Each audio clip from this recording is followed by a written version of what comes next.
नमस्कार, आप देख रहे हैं न्यूज प्लस 21। मैं हूं आपके साथ ललिता चक्रधारी। खबर है छत्तीसगढ़ विधानसभा चुनाव को लेकर। विधानसभा आम निर्वाचन 2023 अंतर्गत द्वितीय चरण के 70 विधानसभा निर्वाचन क्षेत्रों के लिए कुल 1219 अभ्यर्थियों ने 1985 नामांकन पत्र दाखिल किए हैं। द्वितीय चरण के लिए नामांकन के अंतिम दिन कुल 1245 नामांकन पत्र दाखिल किए गए।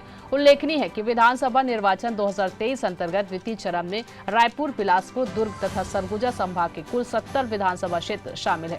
द्वितीय चरण के लिए नामांकन पत्रों की समीक्षा 31 अक्टूबर को होगी। अभ्यर्थियों ने 2 नवंबर तक अपने नाम वापस ले सकते हैं। द्वितीय चरण के लिए 17 नवंबर को कुल 1,63,14,479 मतदाता अपने मताधिकार का प्रयोग कर सकेंगे, जिसमें 81,41,624 पुरुष मतदाता, 81,72,171 महिला मतदाता तथा 684 तृतीय लिंग के मतदाता शामिल है। फिलहाल ऐसी तमाम जानकारी से लगातार अपडेट रहने के लिए देखते रहिए न्यूज प्लस 21, आपके हक की बात।